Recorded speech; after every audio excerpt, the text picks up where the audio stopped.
Okay, students, shall we start the session?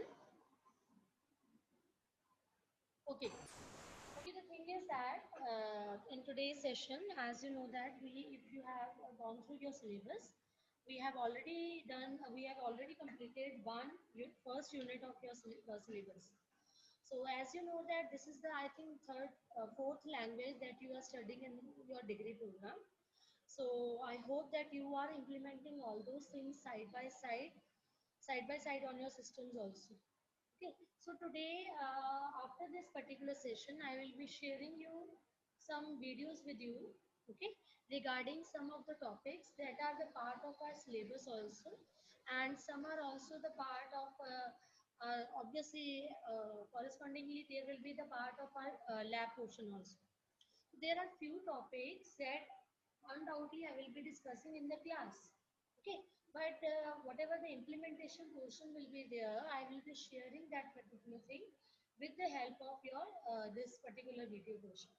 Okay, so 3-4 videos are there. They are based on some of the keywords that we use in Java, and that are somehow very important part in case of Java language. Fine. So what I will do, I will just share all those videos. Okay.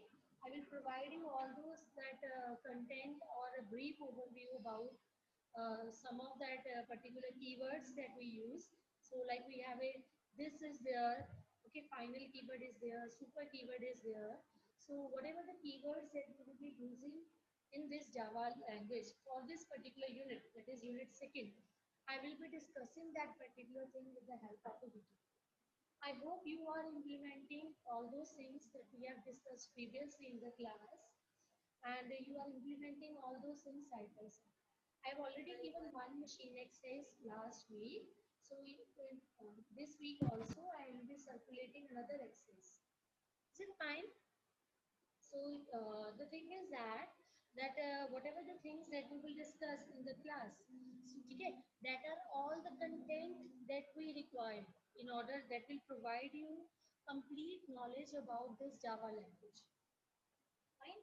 So whatever the content that we will discuss in the class, that is just like that I will be providing you the total set of information that is required to run all those programs using that Java language. So Java is also same the language that you have already done in that you previously you have done C, C++, Python is there. So similarly, this is a fourth language that you will be discussing in this your particular degree program. Is it fine? So I should start with this particular today's lecture. So what is Excuse me, ma'am.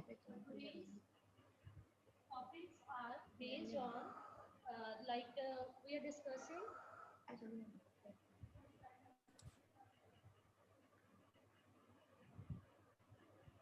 Voice is very low. Students are saying hello.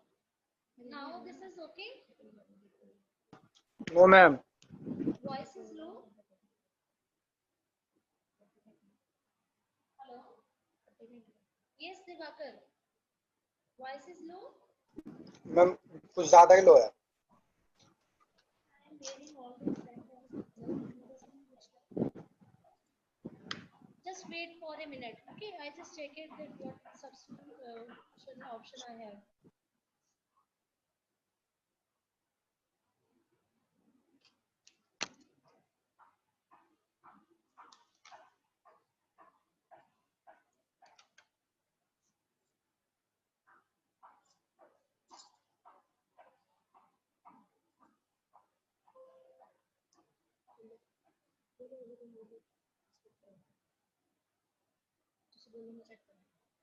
Okay, students, now see to it. Voice is fine.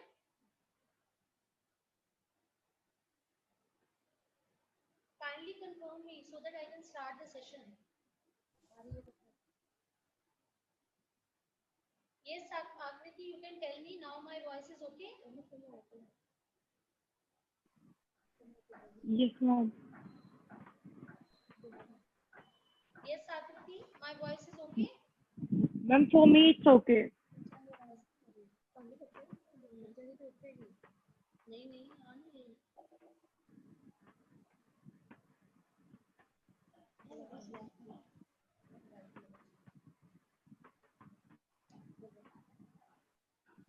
Yes, Akriti, now this is fine. Ma'am, for me it's okay. Okay. And the students kindly wear your headphones. Still, Akriti, voice is okay? Because I'm just near to the blackboard. Ma'am, I was not facing any problem in the voice issue. Yes, ma'am, it is okay. Okay, that's fine. Okay, now I will not ask again and again. You just manage the things to see because at my end everything is fine. Fine? Okay. So in today's lecture, we will be discussing these are some of the very important topics. So with which you will be reading some of the unique things that you will be studying in this particular language. Okay. The very first thing is the that is the garbage collection. Second one is the method overloading. Third one is the okay.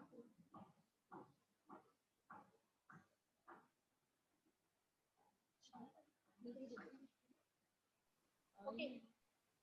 Second one is the method overloading. Third one is the inheritance portion, which is one of the features, important feature in case of Java, because we say that Java is a object-oriented programming. So we can have that particular thing which is inheritance over here. Okay. Next is that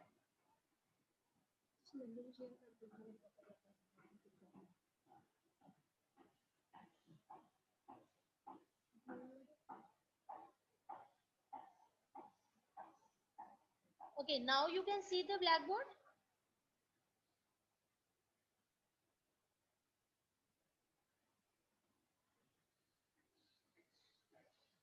Yes, ma'am. Okay.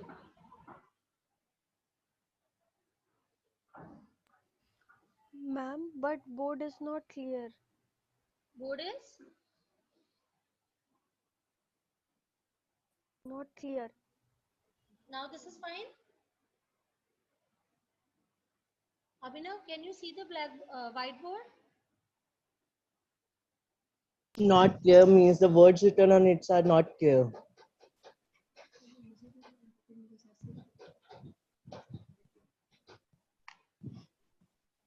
Words are not. Ma'am हमें visible ही नहीं है. How this is possible?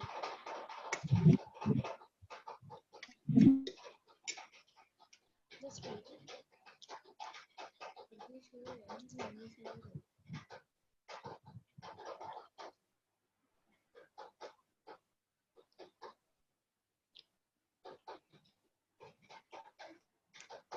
Now this is okay.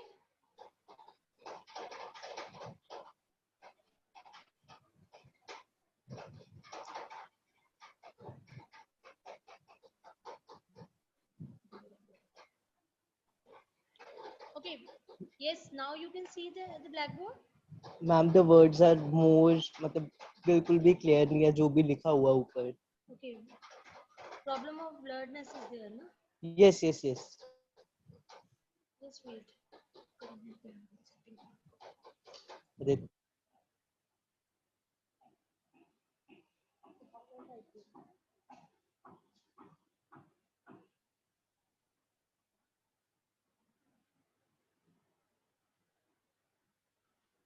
Screen नजर आ रही है whiteboard पर.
Okay, students. I just you just listen to me carefully. Okay. So I will move to my PPT portion. Fine. So that this visibility, unless till this visibility problem gets solved. So I just try to you just listen to me carefully, so that I can share all those things with you, and after that I will be sharing my computer screen with you. Is it fine? So kindly raise your hands so that I can finally start with my session. Okay. So in today's lecture, we will be discussing about that garbage collection. Okay. Then there is a method overloading is there. Then we have the most important concept in Java, that is inheritance. Okay. So in that inheritance portion I will be discussing types, method overriding, super keyword, and the final key. So all these topics that we will be discussing in today's lecture, these are some of the unique features of Java that make it more secure and robust. So in the very first lecture, whatever the features that we have done regarding this Java language, we will be discussing all those features in this particular lecture room. Okay, most of the now we will finally starting with this particular portion of Java in which we will be discussing some of the unique features related to Java language. Then is the last is the dynamic method dispatch that we will be discussing in today's lecture. So the very first thing is the garbage collection. So till now, many times in many languages you have discussed about that garbage word. Okay. So what is that garbage? That will tell you all those data. That means that is unused, that is not required, or anything that is not necessary. Okay. So we usually use this word garbage in case of Java as unreferenced object. Okay, so garbage is what? That is an unreferenced object. That means that is an unused object. Okay, so all those objects that are not being used in the system, that are being referred to as that is a garbage. Okay, so garbage collector, there is a we can say that there is a facility of garbage collector in Java which removes all this particular garbage, or which removes all those unreferenced objects or unused objects. Now the question is that what is the need of using this garbage collector? Okay, so what will be the basic need of using this garbage collector? Because as you know that object allocates some memory for it. Okay, so what we see, what we want, that we just want to use that particular thing. We just require that particular garbage collector. Why so? Just to see that whatever the things, so that we can free up our memory. Yeah. So like you have already used that delete portion free part in your previous languages. Okay, in which you were using all those delete this keyword is there, free keyword is there, that you require to just free up the memory. Similarly, in the case of Java, we use garbage collector. Is it fine? Now the first thing is that what are the different ways in which we can get that unreferenced object? Okay, so the very first method is by nulling the reference. Okay, when we provide a null, we can when we assign a null reference, that also goes to be unreferenced object or the unused object. So this question is important. This thing you must keep in your mind. What are the different ways in which that unreferenced objects are being created?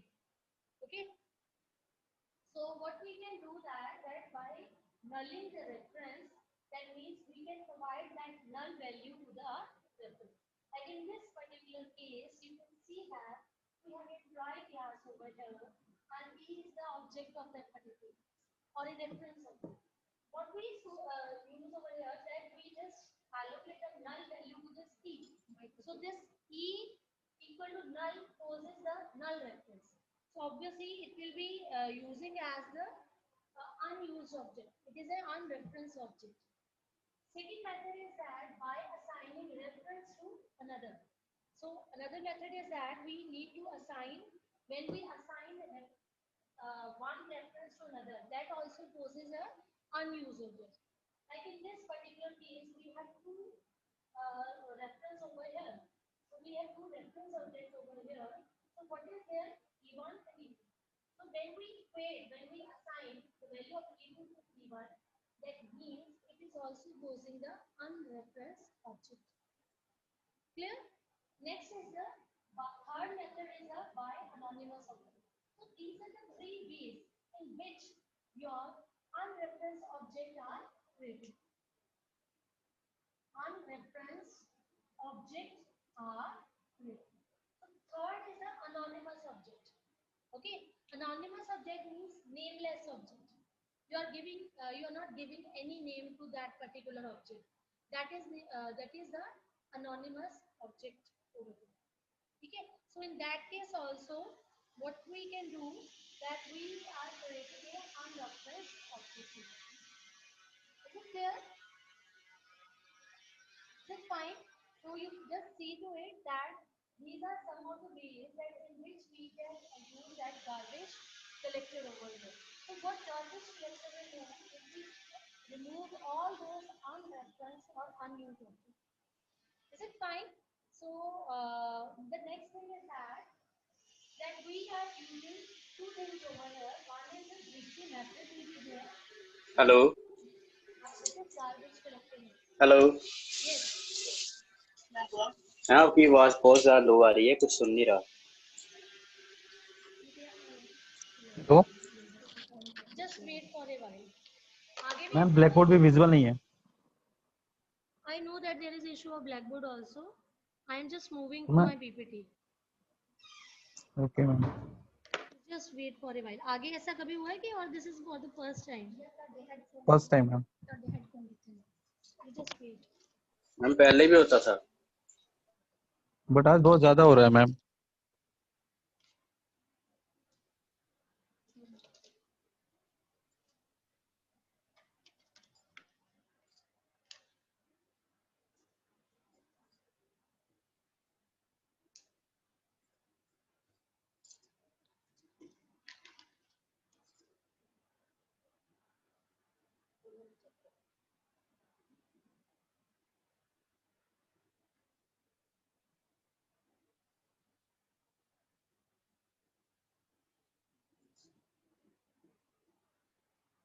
Yes, students. Now see, voice is okay?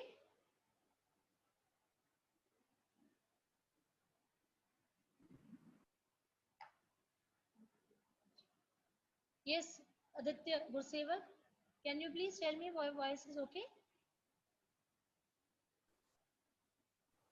Yes, ma'am. Now it is ma'am fine. थोड़ा और loud हो जाते Okay, I just try to speak it more loudly, okay? Yes ma'am मैं ਤੁਸੀਂ थोड़ा side ਤੇ ਆਂਦੇ ਨੇ ਤੁਹਾਡੀ ਆਵਾਜ਼ ਘੱਟ ਹੁੰਦੀ ਬਹੁਤ अच्छा फोन देखो ठीक है अब नाउ इट इज फाइन फिर तो लो होगी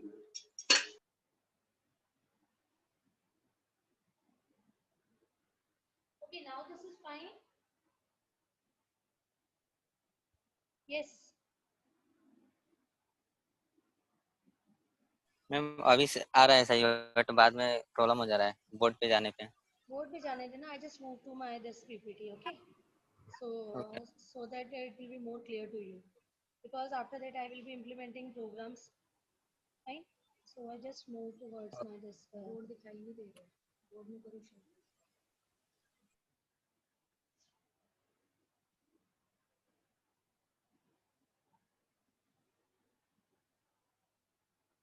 yes now you can see my PPT voice is also fine now Yes, ma'am. okay I just start Okay.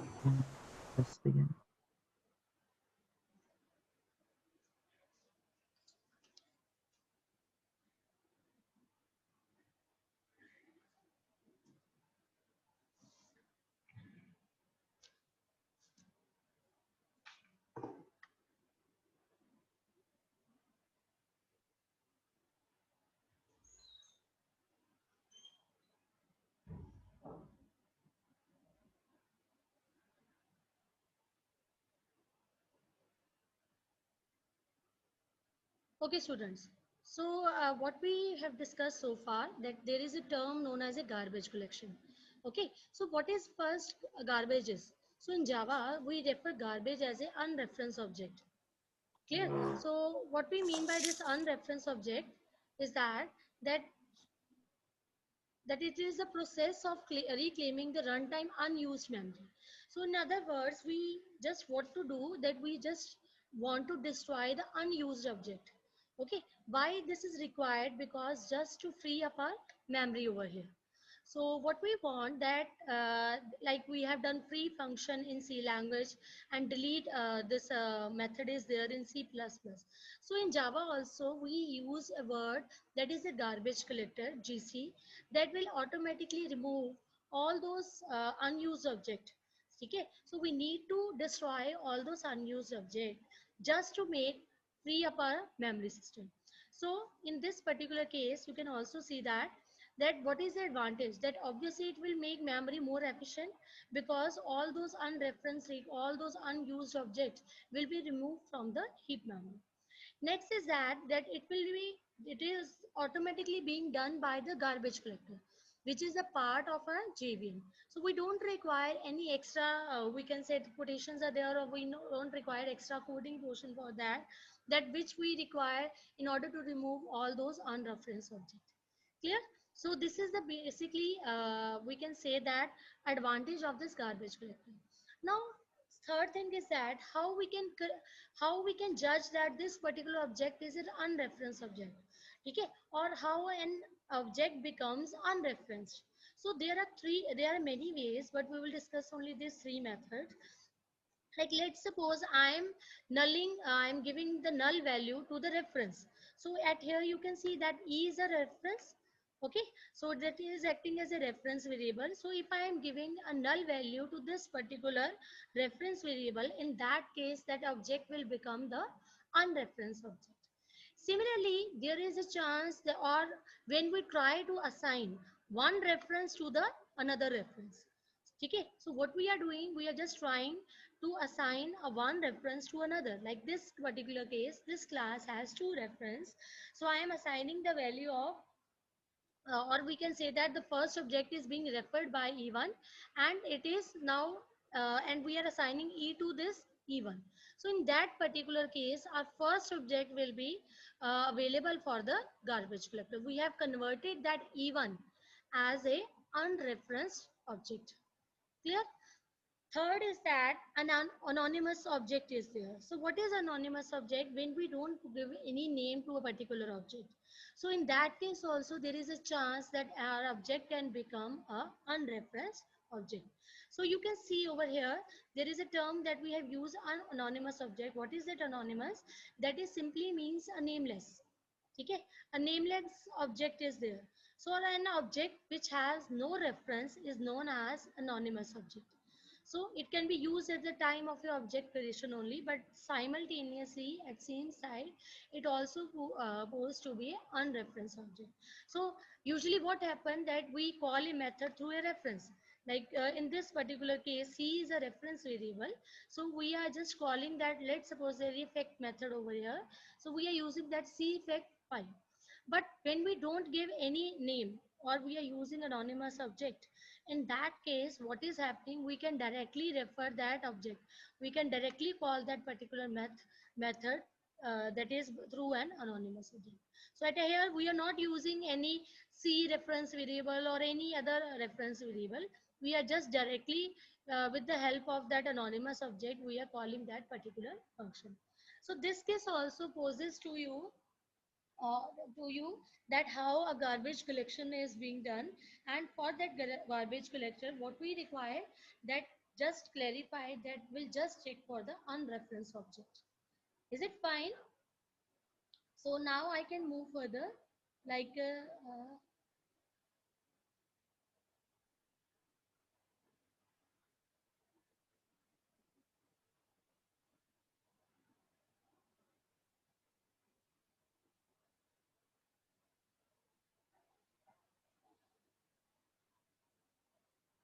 so the next thing is that uh, for this particular case, we have a finalize method. So finally method is what? That is invoked each time when the garbage is being collected. Finalize as the name implies, that finally that garbage collector is ready to perform the cleanup processing. So at that time, we will just see to it that if there is any it is just an indication that that we are ready to perform that garbage collection over here. So it will check for that this method can be used to perform the cleanup processing. Okay, so what finalists will do, it will just see that the method finally method is invoked each time before the object is garbage collected. So it will finally just check it that there is any type of a unreferenced object is there or not. Clear? At that time, we require a finalized method. So it is like an indication. Okay, it is just required. It is just immediately invoked each time when the garbage processing is going to be started. So we use how we can indicate that define this particular method, that is protected, void, and finalized. Okay, so this is how that we have don't have any return type for this finalized method. So another thing is that we just declare assess provide assess as a protected method over here. Okay, so why it is protected? Because if it is not, it is not public, because we don't require anyone other than JVM to use this particular method. Clear? So it should not, it is not public because it shouldn't be invoked by anyone other than the JVM. That's why it is a protected method, so that it can be used by all the other subclasses. Okay, when we need to provide it, when we are using this particular things. So protected, I hope you are understand with the term protected, that where only the class and its subclasses can use that particular method. Clear? So this is how we can use this finalized method. The another thing is that there are another method for this particular garbage collection, that is the GC method. So GC method is used to invoke the garbage collector to perform the cleanup processing. So finally, finalize was what? That was just giving the indication that this GC method, that is just a garbage collector, is going to just clean up all those things. That is, it is ready to clean up all those that particular unreferenced object. So this is the GC method that is used to invoke the garbage collector to perform the cleanup processing. So who will do all those things? That is the GC method. So GC method is found in system and runtime classes. So we have this particular syntax for that, that is GC public static void GC over here. Clear? So this is how we can use this GC method over here. So this is, now we have done that there is a garbage collector. So for this particular garbage collector, what is required? That we require two methods over here. One is your one is your finalized method, and another one is your GC method over here. So what is that GC method? That will just invoke the garbage collector. So we can use that this particular case, that how we can use this GC method over here. So what we do, we have simply created a class that is a test garbage one, and what we are doing, we are just giving using this finalized method over here, and we are just passing that particular statement.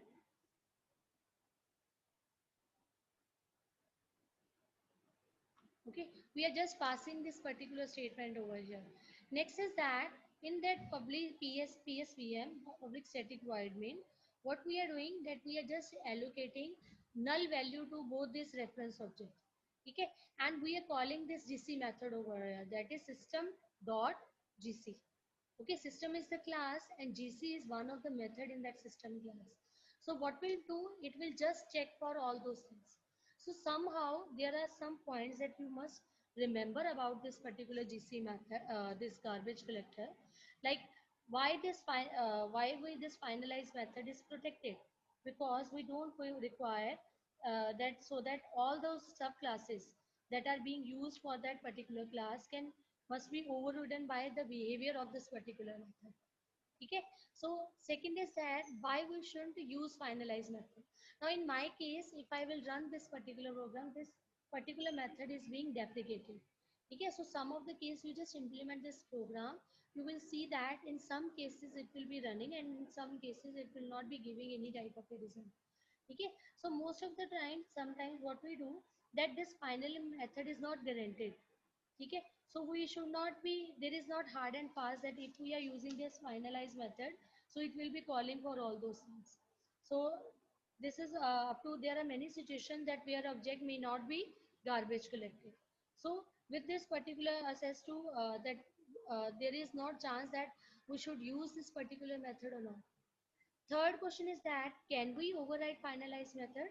So in that case, we can also see that yes, we can be override this particular finalized method just to dispose of, just to check for all those things, all those objects that are being used by, that are being unreferenced for that particular program. So another question is that how many times that finalized method is called?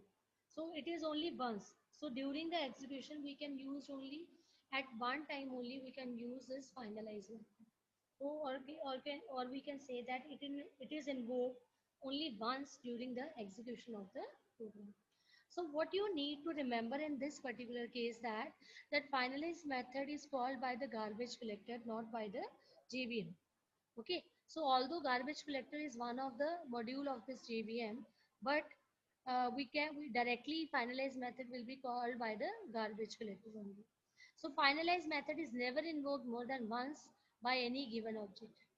Okay, so the third thing that is important, that what we are saying that undoubtedly this is one of the feature, a garbage collector is one of the feature of Java, but there is no guarantee that this particular garbage collector and finalization will work upon or not.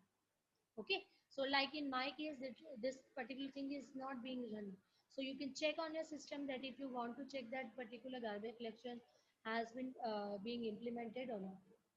Clear? So this is how we can use this particular garbage collection over here. Now there is another program that is method overloading. I hope you are clear with this particular garbage collection. So garbage collector is just in it one line. I just tell you that this is one of the way in which we can make our memory more efficient.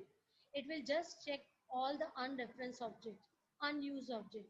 Okay. So there we have discussed all these three methods in which our normal object can become a unreferenced object.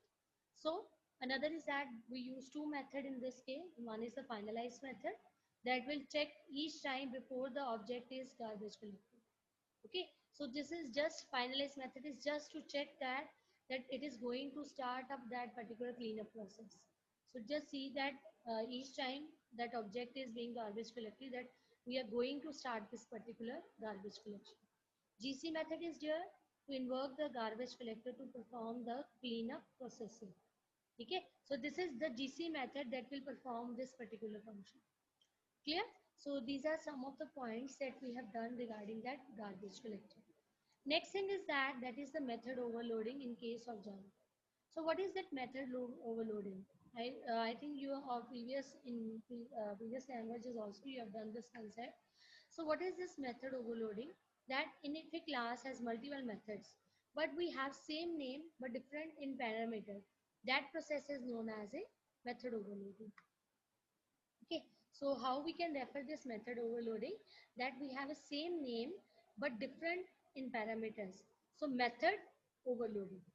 Method will remain the same, but overloading matlab we are giving some different parameters to it.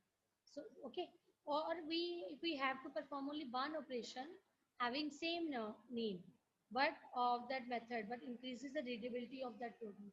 Now let's suppose I want to perform the addition task. So in that addition task, addition could be of integer number, addition could be of floating number, integer could be of double numbers. So all these things are the, that is just to increase the readability of the program, we require this method overloading. Okay, so there are different ways by which we can overload a method. So either we can change the number of arguments or by changing the data type. Okay, so we can just see to it that how we can perform this method overloading. So at here you can just see the program. We have a particular class over here and we have used this add is there. We have to use these two methods over here, that is a add over here. So in this particular method we have a integer a, integer b. Okay, so in the another addition method we have three over here. we have three parameters over here. So this is the concept of a method overloading because we have same name addition and addition remains the same, but the parameters are different. Here we are having two parameters, here we are having three parameters. So how this will judge for that? What we will do, we will see that how many parameters are we using. So if we are using two parameters over here, that means this method will be called. If we are passing three parameters over here, that means we are using we are using this particular method over here. Clear? So this is how this method overloading is done when we are giving different parameters in that particular case. So what I will do, I just implement this particular program.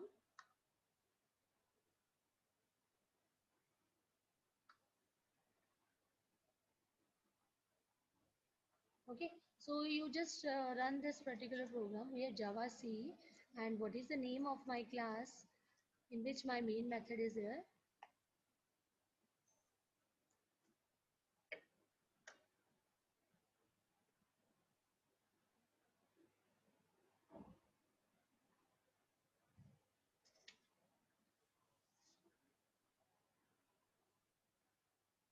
Okay, so I just run this program.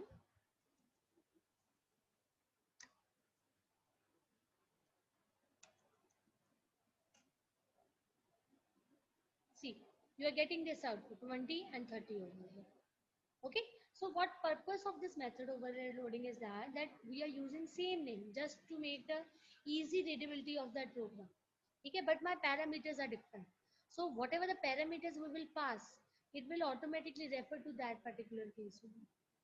Clear? So this is how we can do this method overloading in case of this Java version. Okay, next method is that another method of that doing that overloading is that where we are, this first method was by changing the number of argument, and the third one is that by changing the data type. So what we are doing, that we are giving a data type over here, different data types over here, like we have integer over here and we have a double over here. So we are just giving the double this is the, we can say that we are passing the data type over here. So what we are doing, we are at here we are just giving the integer value, and at here we are giving the double value over here. Okay, so double means where we are using a fraction part and which has more precision value as compared to that float value over here. So when we will execute this particular program, you can just see to is,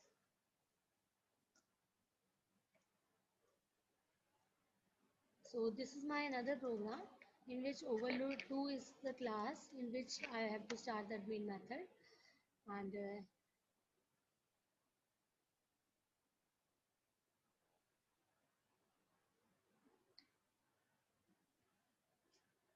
so you just run this particular program, and when I will execute this same thing, obviously we are getting answer in the form of 20 and 20, 22.3. So what is different over here? Again, method name is same. Okay, added method name is same, and we are giving a different data types over here. One is of integer type and one is of the double. Clear? So there is one point that you need to know, that in Java, method overloading is not possible by changing the return type of the method only. So there could be a case when you feel like, okay, I just changed the return type of that particular method. But in that case, it is not feasible over here. Okay. So that what will happen in that particular case? There will be a chance of the ambiguity over here. Okay. So you can see over here that when I will execute this particular program, like in this case, what I am doing, I am just passing this value, integer a, integer. So parameters, value for this parameters are same, but what I have done, I have just changed the return type, integer and double. Clear?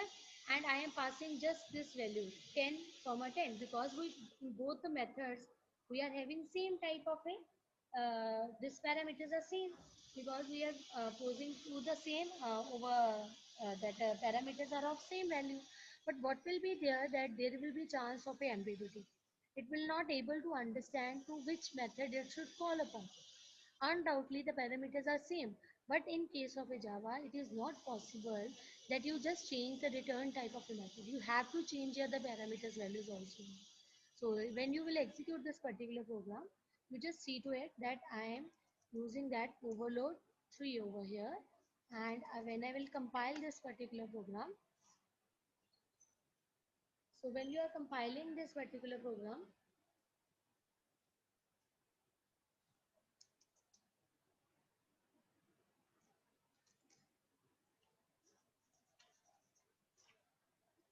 okay, so you can see there is an error.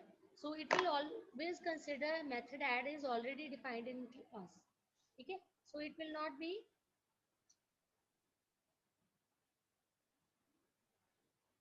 so it will not be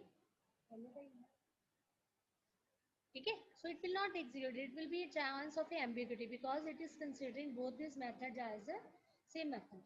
That it will not able to understand to run which particular method because the parameters you are passing that are same to this particular method.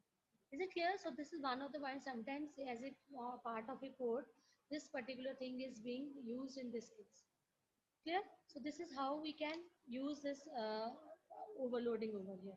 Now there were one question that why method overloading is not possible by changing the return type of a method only.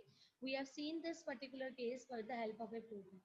Next question is that can we overload a Java main method? Yes, we can overload Java main method.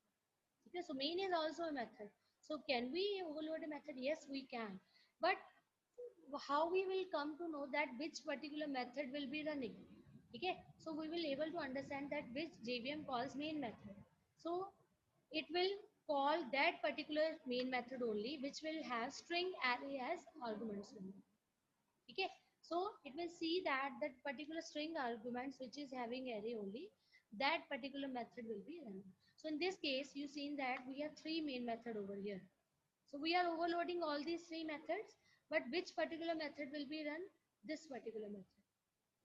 Okay. So this particular way in which we have a string array over here, it will not be executed. It will not be executed. It will be executed only the particular case in which we are passing that string array. So sometimes in 2 marks question or in your this objective question, you can ask this particular small this theories could be there that how we can overload a Java. Clear? So this was all about this particular that garbage collection and that of that over method overloading. So I think this is clear to you. This is a little bit clear to you. I will be sharing one poll with you. So if you are comfortable with that, just raise your hand so that I can pass you that particular poll question over here. Okay. So again and again, I am just saying to you that we will be discussing each and every topic of your syllabus. Okay, very thoroughly in the lecture portion. But this is up to you. I will be also passing you all those videos after this lecture. The concepts that we will not be implementing in this class. Okay, so after that you can just go through. So like that, if there is any problem, you can just call that particular. Okay, now there is a first poll that I am going to launch. So be ready for that. I just try to give that answer immediately because we have only 3 questions over here. Okay.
हमारे पास उसमें 350 रुपया था।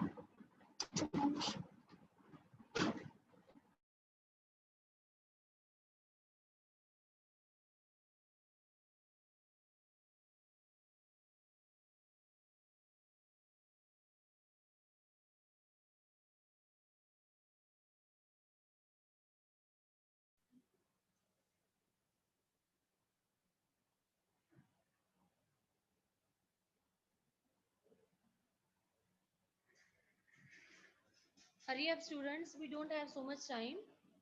Only 8 students have responded yet.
Hurry up, student. I'm just going to end this poll.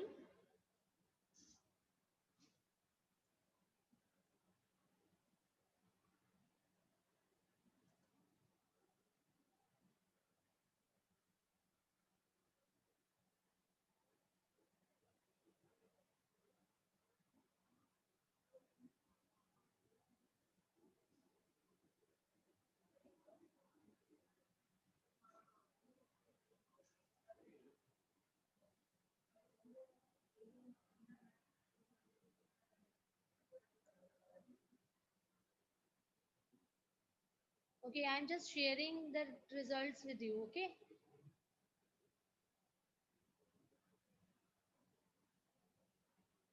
So you can see this particular case that the very first question was that what allows a programmer to destroy an object by? Okay. So it is the duty of the garbage collection system which can destroy an object. So last option is the right answer. Okay. Finalize is not required. Finalize is just to inform all the method that garbage collector is going to perform its duty. Okay. That garbage collector is going to uh, uh, remove all those unreferenced or the unused object. Clear? So delete, obviously we don't require here, and similarly this third option is also not there. So which of these can be overloaded? Method, constructor, both or not? So obviously both of them can be overloaded. We can overload method also, and if you remember while doing that constructor topic, we have overloaded constructor also. Okay. And the third question is that method signature consists of method name. So this is the third option that is correct. in which we have method name, number of arguments, types of arguments, and order of argument is also important. Okay. So this is the third one is the right answer over here.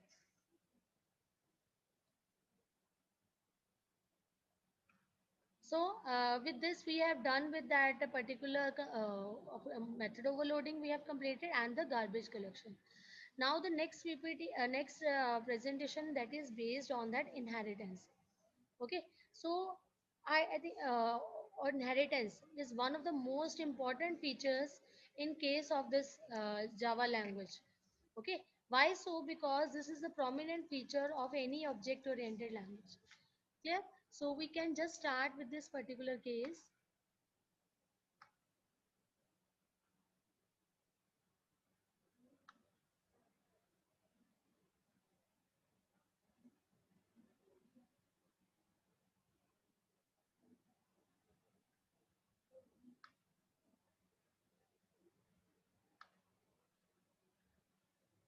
Okay, what is inheritance? As the name implies, I think you must be all very much clear about this term only. So what is inheritance? When we inherit some of the features from the already existing class. So in my case, what we use that in existing class as a parent class could be there, we can refer to as a super class could be there. Okay. So all those things that in which one object acquires all the properties and behavior of the parent object. Clear? So it is one of the important features of OOPS. So inheritance in Java, it was always represent is a relationship. Okay? Or it could be referred as a parent-child relationship. Okay? So why we require inheritance in case of Java? Because for this method overriding and for the code reusability. So two things are being when we use inheritance. So it also helps in providing that method overriding. Okay, so which helps us to implement that runtime polymorphism, which we will be discussing later on in this session. And another thing is that for the reusability of the code.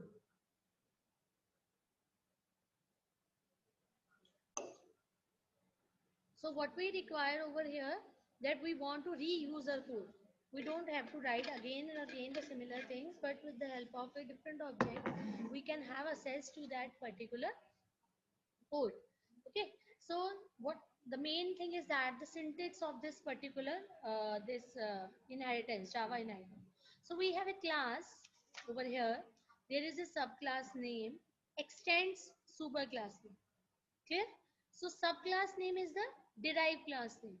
Extends superclass name. Superclass name means base class, parent class. Okay? So this is the keyword, extend keyword, which indicates that you are making a new class from the existing class, or you are deriving a new class from the existing class. Clear? So extend is used to, that means that you are extending some functionality to the existing class. Okay, so you can have the same features as that of that parent class, and you can also add on all those things into it. So in Java, a class which is inherited is known as a parent class or a super class. And whatever the new class that we will make, that is a child class, subclass. Okay, so or it is known as a derived class over here. Clear?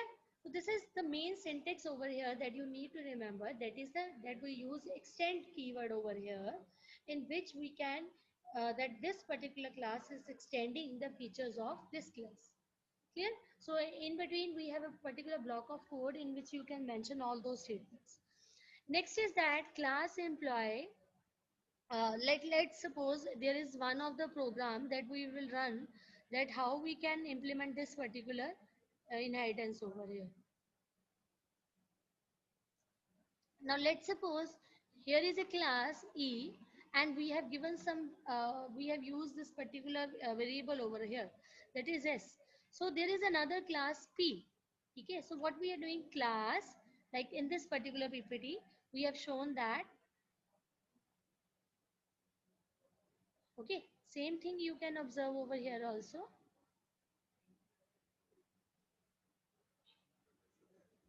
Class P, okay, same like this.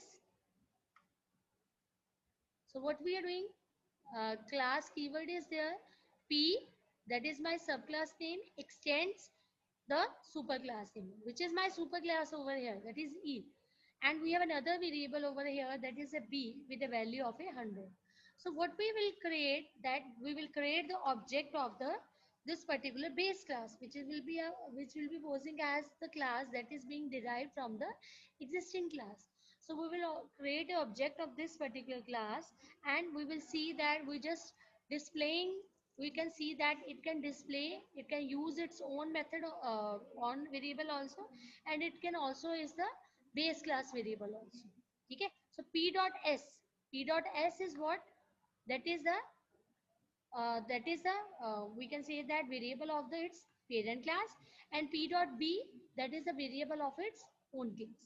So this is a feature of the that a derived class, that it can use its own feature also, but it can also use the feature of its base class also. Clear? So simply when we will execute this particular thing, you can just see to it that we have a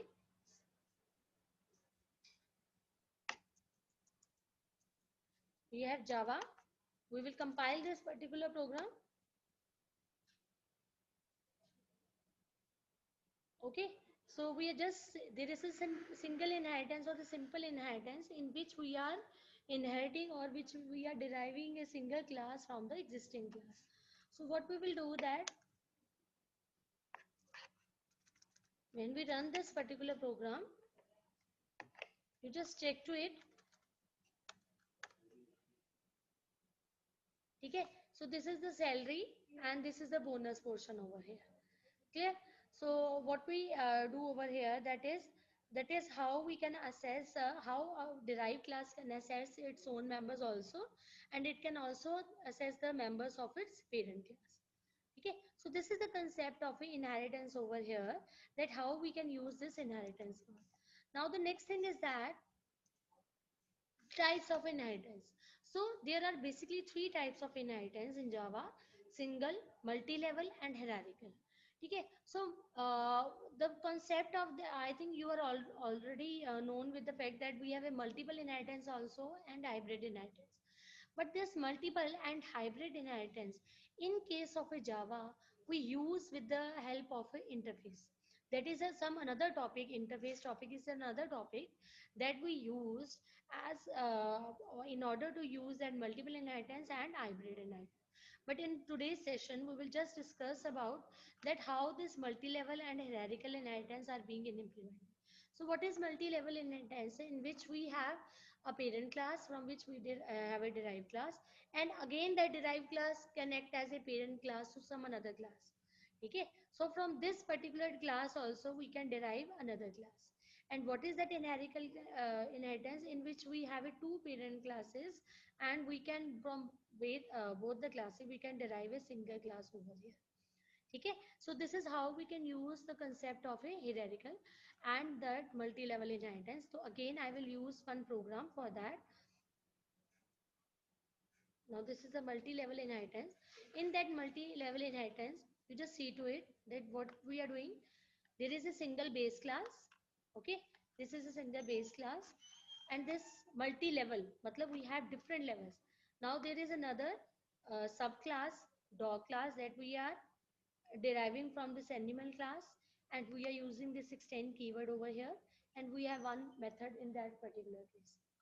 Again, there is another class, baby dog class, which is being derived from this particular class, which was derived from this animal class. So basically we have three levels over here. Animal, from animal we are getting dog, from that dog we are getting baby dog. So we have created multi-level. So three levels are there. Okay. So what we do, we will create a object for the this particular derived class.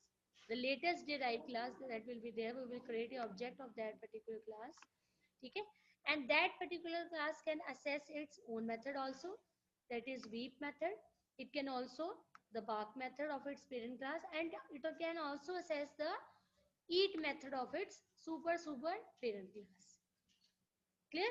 So this is the advantage, that we don't need to we can reuse the class with the help of a single object only. So you see here, you can see that d dot can access to V, D dot can bar, D dot can eat. So this is how we can use this particular base class over here. Okay, so this is the concept of the multi level inheritance. So you will see when I will implement this particular program, that is multi level.java. Okay, so when I will execute this particular compile this program, you will see that whatever the output will be coming, in that case the object will be assessing all those methods that are being used by, that are being defined in the base classes.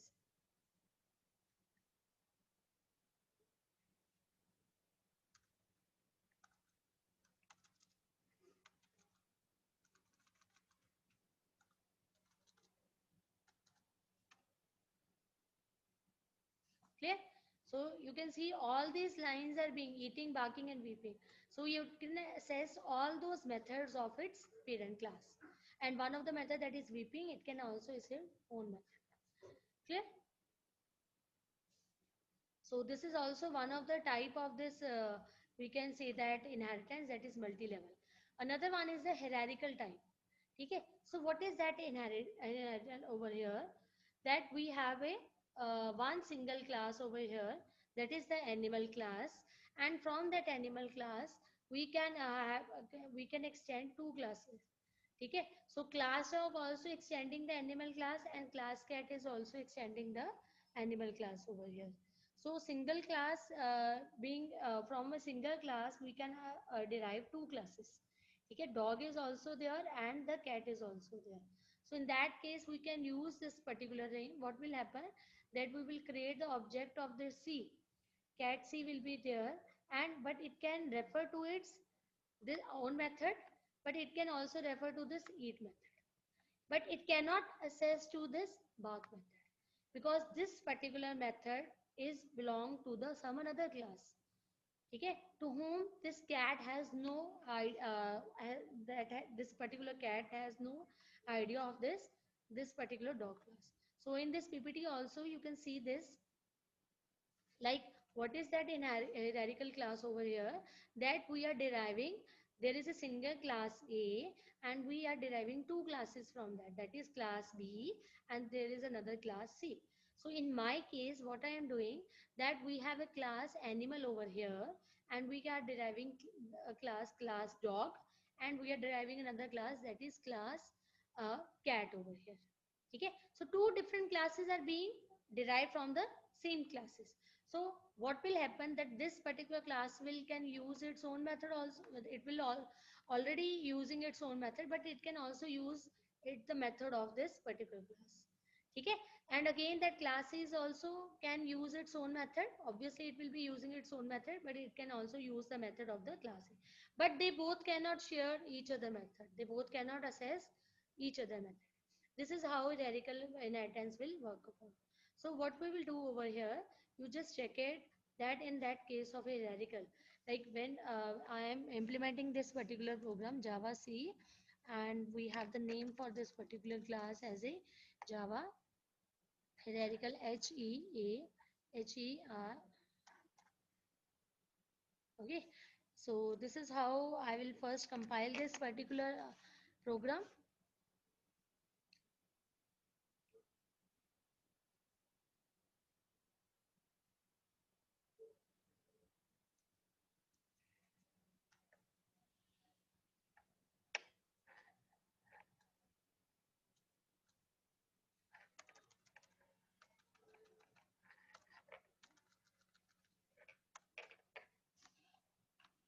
See, okay, so what will happen, let's suppose I try to just assess this particular bark method. Now to which class this bark method belong, that is dog, but there is no connection between cat and dog. Okay, there is no connection between cat and dog. So you can assess your parent class method, but you cannot assess another class with to whom you don't have any type of a connection. So what will happen over here, let's suppose I just use this case that I am just assessing that method that belongs to some another class. So obviously it will give you a compile time error over here. So see, You cannot method assess, you cannot find symbol, you cannot assess this particular method over here. Clear? So because you don't have any connection to this particular dog class. Clear? So this was all about that the types of inheritance. Now there is a chance of multiple inheritance also. So what that multiple inheritance say? Multiple inheritance say that when we have more than it is considered, we have just considering that there are three classes A, B and C, and C class is that is inheriting A class also and B class also. Okay, so if A and B are the classes have same method, okay, and you need to call that particular method from the child class, there will be ambiguity because that child class will not be able to understand that the same method belongs to which class, either A class or B class. Okay, so there are compile time, we can see that compile time errors are much better than runtime errors. So it will give you a compile time error that if you try to inherit two classes. Is it clear? So I just like, let's suppose there is a class A in which you are having this particular message, and there is a class B, you are having the same message. You are using the same method in both the classes. Clear? Now there is a class C which is extending A and B. So you can use A comma B. Let's suppose we just try to use this particular class. Now what will happen?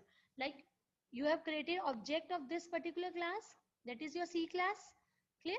So when you will use object dot message, so now this message belong to both the classes. Okay, that is class A also and class B also. Now which message method should be invoked? It will not be able to be understand by this particular object that it should access to which particular method over here. So this is the case that we can get error in the case of this multiple inheritance. So that doesn't mean that we cannot implement multiple inheritance in case of Java. There is a concept of interfaces with the help of which we can assess this. We can use this the concept of multiple inheritance. So you just see to it that when I am using this particular message, okay, same thing is what type of error will be there. So you just see Java C, we have a name for this particular class as a C multi. Clear? Dot Java.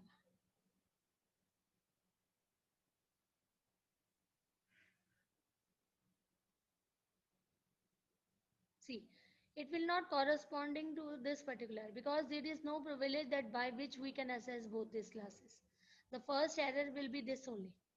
Okay, so it don't have any access, right, that how we can assess two because this particular thing is not being executed in case of a Java. In order to use multiple inheritance, we require the concept of interfaces over here. Clear? So many times this question is being asked in the exam. So you must understand that we use this multiple inheritance by using the concept of interfaces that we will be discussing in our this consecutive session that we will have in future.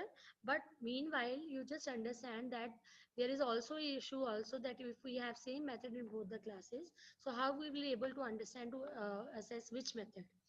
Clear? So this is all about this inheritance portion. Now there is another concept that is method overriding. Okay. So if a subclass has the same method as declared in the parent class, it is known as a method overriding. Okay. So there, let's suppose there is a single method. Okay. And that single method we possess same method in the base class also and in the derived class also. That concept is known as a method overriding. So in other words, we can say that if a subclass provides specific implementation of that method that has been declared by one of its parent class, it is known as a method overriding. So you are overriding the method that is being declared in your parent class. So method overriding is used to provide specific implementation of a method which is already provided by its super class. Okay, so method overriding is used for runtime polymorphism.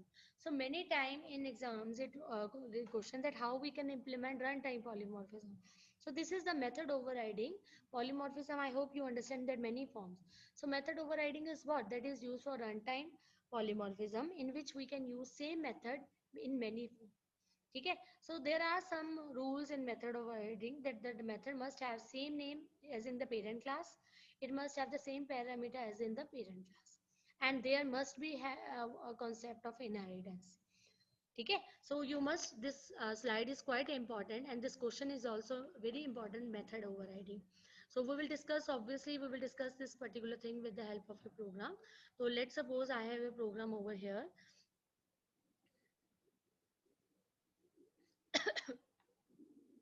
Now this is the method overriding. First of all, there is a parent class. Okay, this is your parent class. I am using this one of the method, that is run method over here. Okay, now what will happen? There is another class. Okay, this is bike to override, that is also inheriting this particular base parent class or the base class. Okay, this is the base class, and we have another child class, that is bike to override, that is extending this base class. Now again we are having same method over here, run also belongs to this derived class, and run also belongs to this parent class. Same method name ho gaya. Okay, so we have same method name over here. Now what will happen? Obviously I will create the object of the child class, recent child class that I will be having. Okay, when I will perform this obj dot run. Now what do you think that what will be the answer? Now this is the overridden method. Okay, what will be that? You are overriding the method of this particular base class. So what will be the result in this particular case? You just see to it. Like we have the Java C, and I am just executing this particular program, that is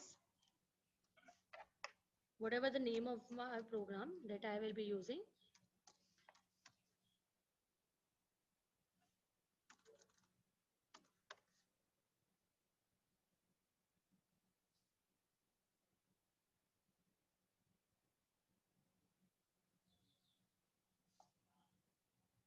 Okay, so when I will run this program,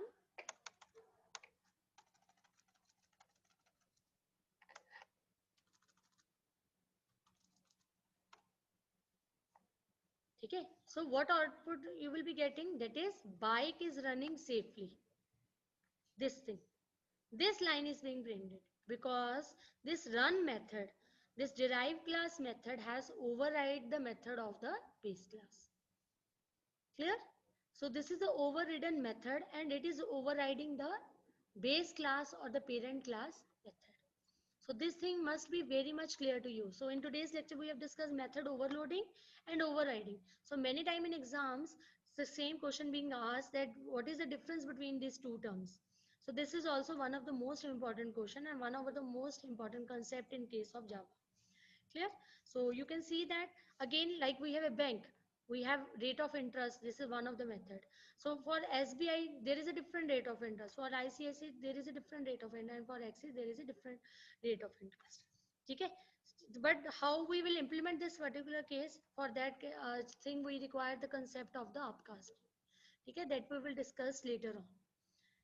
Okay, so the same, we have different derived classes that is being extending the base class over here. So what will happen? This, whenever which method we will call for this particular class, it will override the base class method. Again, if I call for ICIC, it will override the derived class. Again, this access will override the method of display. Okay, so this is how we use this concept in the real time. So this is the difference. You can go through this. Method overloading used to increase the readability. Okay, where overriding provide a specific implementation of the method. Okay, method overloading is performed within the class, and it is occurs in two classes. Okay, overriding parameter must be same, but in case of overloading, the parameter must be different. Clear? So overloading poses compile time polymorphism, and overriding poses the runtime polymorphism over here. Okay? So return time must be same or covariant, and in this case we can't perform the just changing the return time of the method. Okay? So I think this thing must be clear to you. Now there are three concepts there are two concepts. Super keyword in Java. Okay, so super keyword in Java, it is used as a reference variable which is used to refer immediate parent class object. ठीक है. So what I suggest you that I have make video on this particular topic. ठीक है. Meanwhile you just read out this particular line that why we require super keyword. That is when we want to refer to the immediate parent class object. ठीक है. So what we do at that time we require this super keyword. So it will always refer to the immediate parent class instance variable. मतलब this super keyword will be always dealing with the parent class. So it has when you are using this keyword means which you cannot use as a variable name. ठीक है. So keyword is what that you cannot use as a variable name. So yeah, this is also the keyword, super keyword. So that will refer to the immediate parent class variable. It will refer to immediate parent class method, and it will refer to the immediate parent class constructor. Now, how all these things are implemented, I will just share my videos with you. You just go through all those videos during this week, and if you feel like any problem, you can discuss with me. But before the next lecture, you must go out through all those videos. Clear? So all this program I have implemented in that particular video because this is one of the part in your this lab portion also. So I have discussed each and everything over it. Another, there is a final keyword that is used to that provide restrictions in Java. Final, I say final, we say like we have final exams over here. So similarly, we have a final keyword in Java. That keyword is used to restrict the user. Okay, that provides some restrictions over you. We can restrict a variable also, we can restrict a method also, and we can restrict a class also. So when we are restricting a variable, that means we cannot change its value. When we are restricting a method over here, that means we cannot override that particular method. So what is that override? When we have same name of that method in different classes, derived classes. But if we when we declare a method final, we cannot override that method. Okay. Similarly, we have a final class also. So when we declare some particular class as a final, it will not allow you to inherit that particular class. Okay. So what is final keyword? That will provide you with the restriction. So I will not go in so much detail using this all these programs because I have done all these things in the that particular videos. You just go through my videos, you will be able to understand each and everything in a very brief way and in a very easy way that you will able to understand all these keywords. Clear? So with this, this inheritance topic is also finished. And if you are ready for the another poll, kindly raise your hands so that I can start with that particular thing.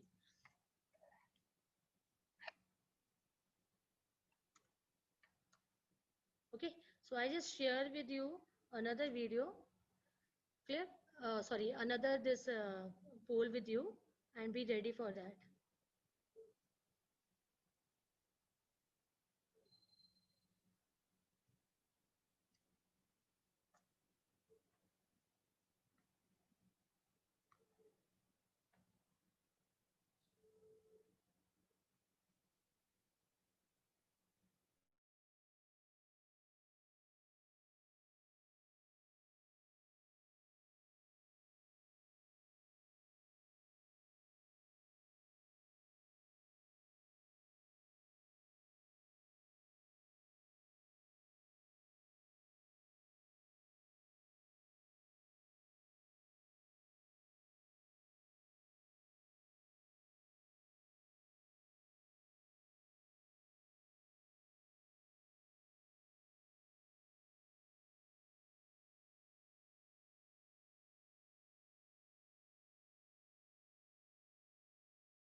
Okay, students, hurry up.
Okay, students, I am going to end this poll and I will just share that results with you.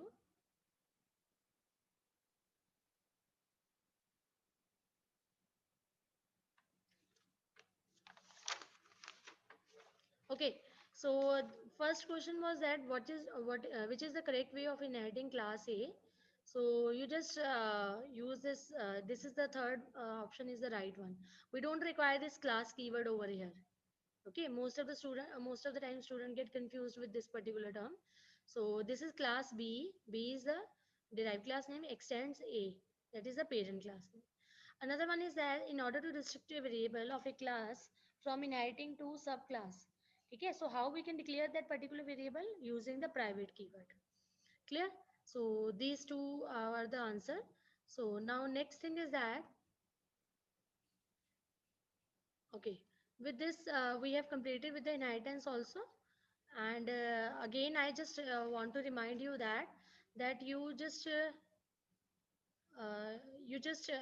go through my videos related to that. You can just go through my videos related to that super keyword and the final keyword and this keyword also. I will share all those details with your CR and you can just go through all those things. Okay, because I will not be repeating that implementation portion. Clear? Now the next part is that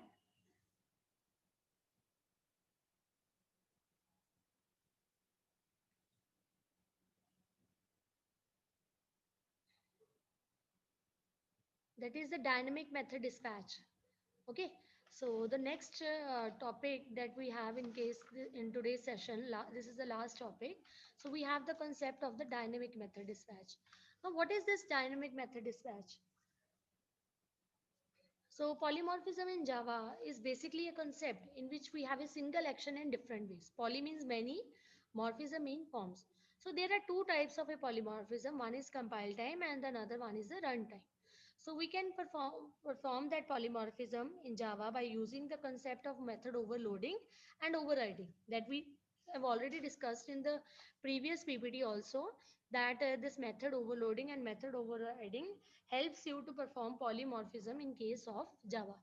Now the next thing is that this runtime polymorphism, or we can say that dynamic method dispatch, is a process in which we call to an overridden method. Okay, but this problem of overridden method is resolved at runtime rather than the compile time. So the process in which overridden method is called through the reference variable of a superclass.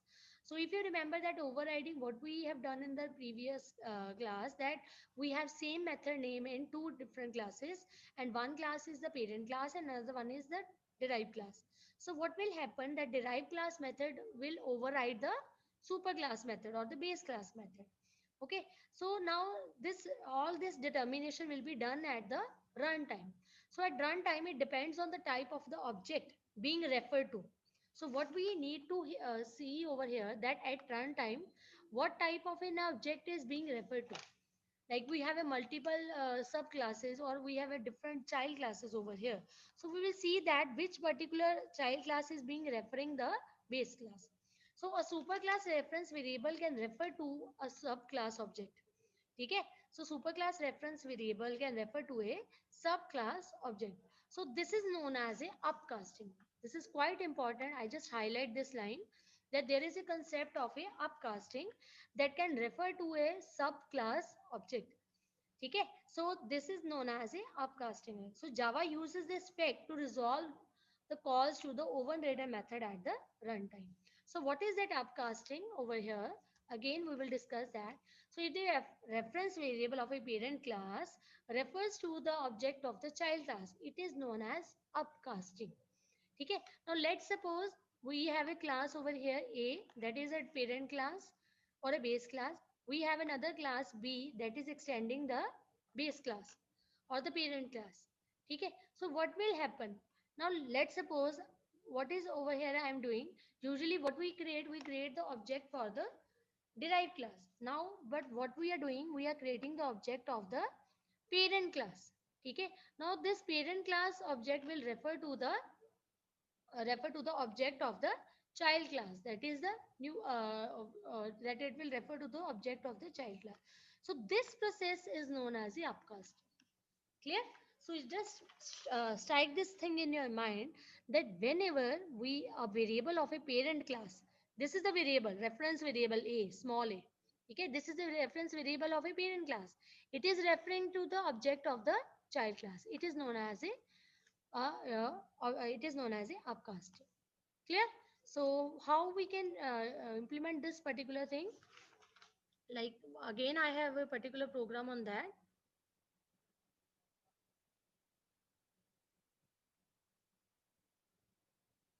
Okay, so now this is a simple example. I have shown you in the pictorial form in that overriding concept, but we have not discussed that particular thing because that concept of overriding was upcasting was not there. Now let's suppose, just listen to carefully. We have a base class, that is bank. Okay, and we have a one method over here, that is get rate of interest. Okay, now this method belongs to this particular class. Now I'm deriving SBI class from this bank. Okay, again same method name. Clear? We have a ICIC, same method name. Okay, that is again extending the bank class. In both the cases, they are extending the bank class. We have access class, that is extending the bank class over here. Clear? So what I need to check over here, we have created the, this is the reference. This is the reference of the parent class. So what we define in the case of this PPT. So what we are defining over here, that we have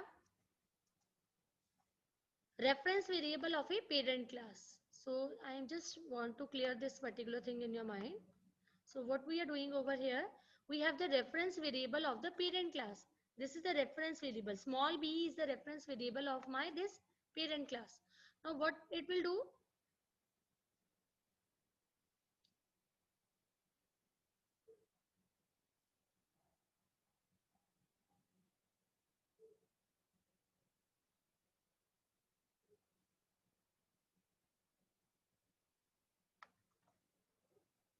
Clear?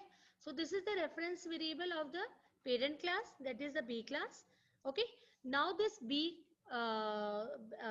this B object of your parent class is referring to, it is being refers to the object of the child class. Now this is your child class. SBI was your child class. Okay. So we can have this particular thing. Again, if I want to refer to this particular subclass or the child class, I will use this. And if I want to assess this particular subclass, I will be using this particular case. So what will happen when I will execute this particular program? You just see to it that we have Java C, and I will check for that polymorphism. Okay. So what type of a polymorphism it is running over here? That is runtime. Test polymorphism.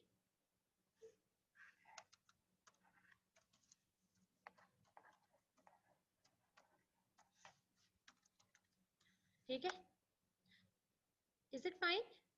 So we have compiled this particular thing, but it will resolve this particular issue at the time of the runtime. Okay, so that's why it is known as a runtime polymorphism. Okay, so I just execute this particular thing and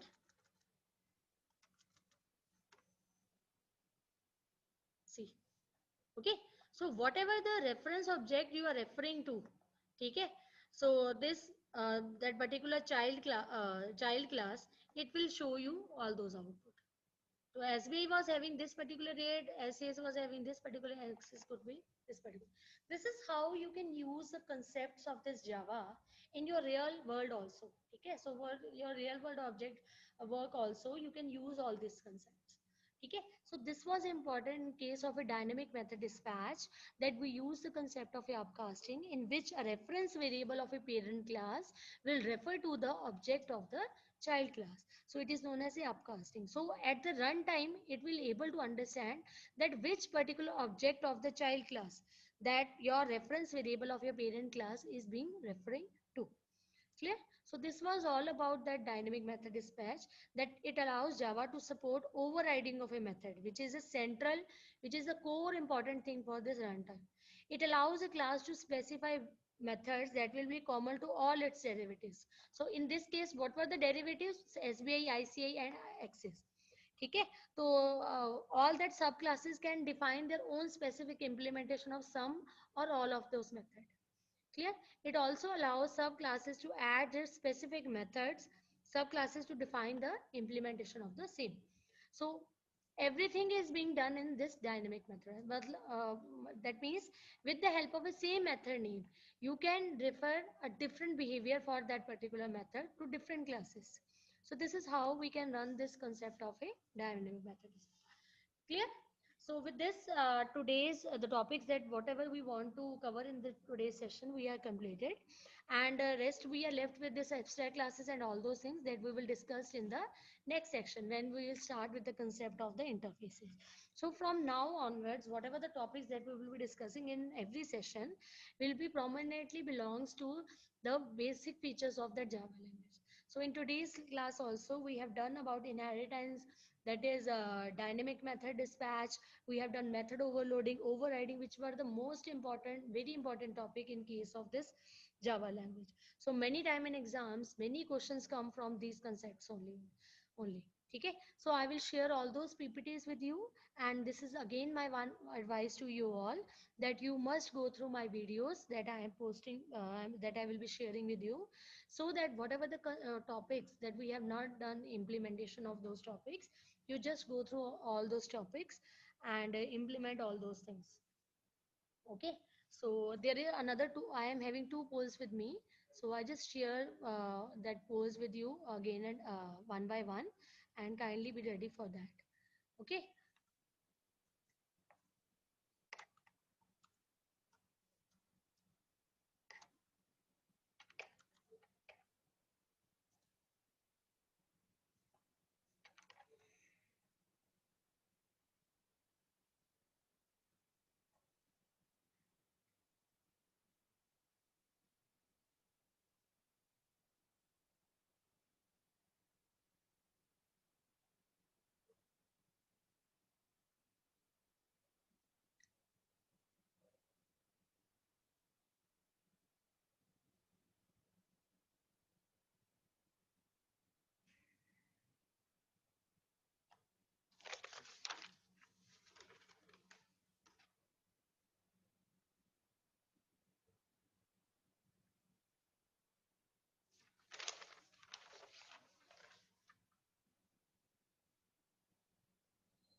Hurry up, students. We have to implement another poll also.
Okay, students, hurry up. Another 1 minute.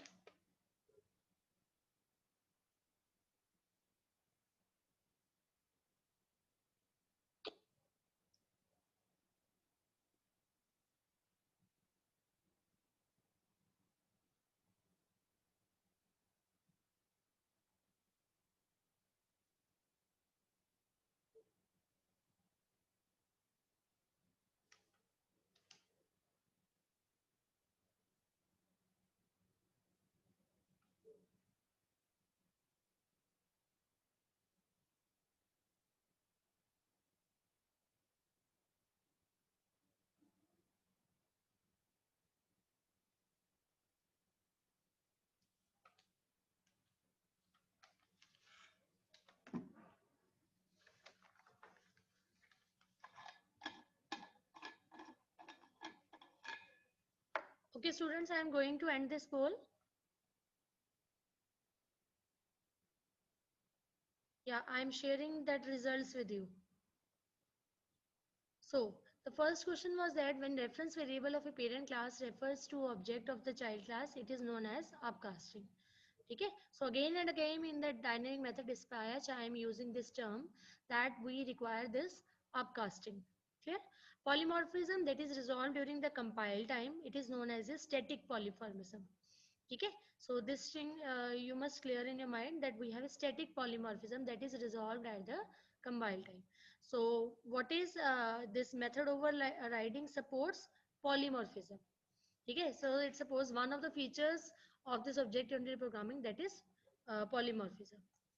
Another I am will share you another poll with you. That will be the last poll.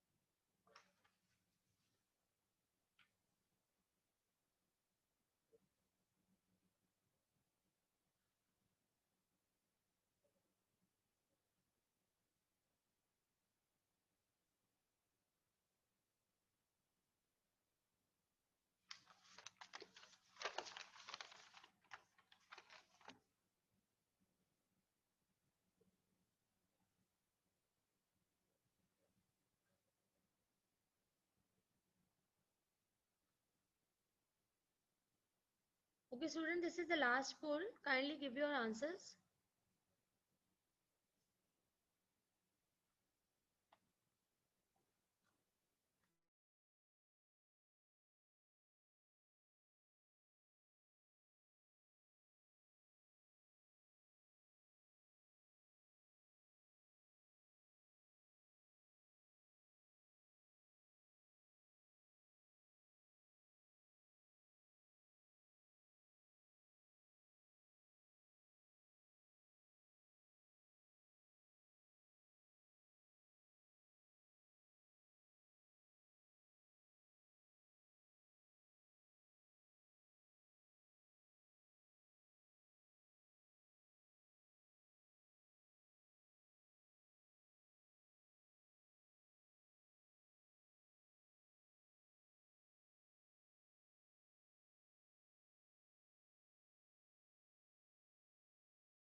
Hurry up, students. Another 1 minute.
Okay, students, I am going to end this poll.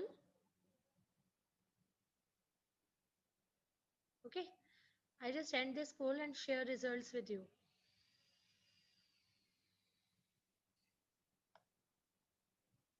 So when does method overloading is determined? Okay, we are talking about method overloading. That means at compile time. So method overriding is a combination of inheritance and polymorphism. Yes, this is true. Okay, because for this particular case we require inheritance also, and we there must be a concept of polymorphism also. Okay, so which of these keywords are used to prevent uh, inheritance of a class? That is final. So if you remember, I just given you a one line description for that final keyword. That means this final keyword is used to prevent inheritance of a class. When this final keyword is used with the class, that means we cannot inherit that particular class over there. So thank you, students. This was all about today's session, and I hope that I was able to give you all those things in a very right way and in a very simple way. And I have a success in just disseminating my all those information with you, or sharing my information with you. So if you have any problem, you can discuss with me. And otherwise, what I want to say in the end is that I will be sharing with you the notes also, and plus the videos also after this lecture. You just go through all those things, and these are very easy concepts. I am just trying that whatever the things that we can in the form of a video, all those small and important topics that we can discuss with the help of a video. As you know that we have a that time shortage of that particular time, so I'm just sharing my videos with you.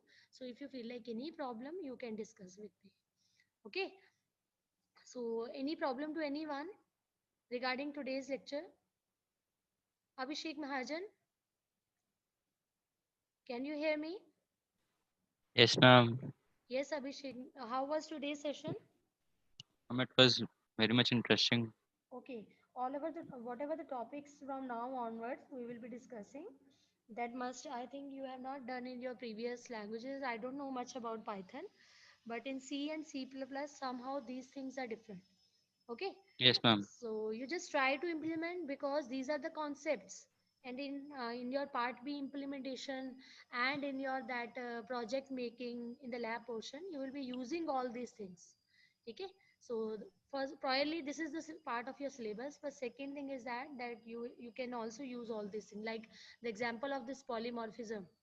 Okay, so this you can see that same method with that same method in different classes, how we can assess that particular thing. Clear? Okay, thank you, Abhishek.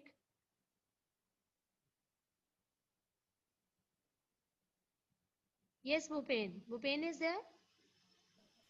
Yes, ma'am, I'm here. Yes, Bhupen, you are practicing all these things? You are implementing these programs?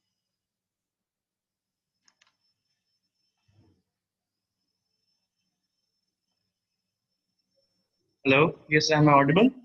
Okay, just try to implement all those things. Yes, ma'am. And you Ma'am. you have a yes, Vachi? Yes, I want to ask that why are not we using NetBeans or Eclipse? Sorry? Why are we not using NetBeans or Eclipse? I am not Yes. using. I am not using that. Sunny, I'm just asking that. Yes, you can. I told you in the very first lecture that you can work on these IDs, but we don't prefer to use these IDs at the very starting point. Okay, so I will Yeah. try to implement all those programs when we will start with that swings portion. Yes, These are ma'am. the simple Because ones. it is, quite easy to understand in Yes, yes, NetBeans. yes. I know that because its structure is quite easy, na? But we don't want to make students to use immediately all those ready-made things. So we are just preferring all those things to be you that they must try to implement all those things by own. But as we will move further, so I will be using that NetBeans also. Okay, but you can use at your end. That is not hard and fast. Okay, Yes, ma'am. okay.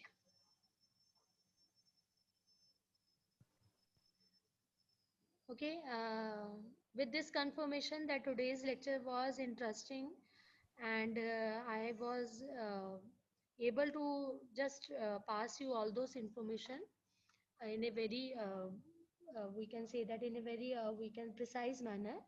So if you feel like problem anytime, you can ask me. Okay. So thank you very much. Thank you for your patience listening and thanks again.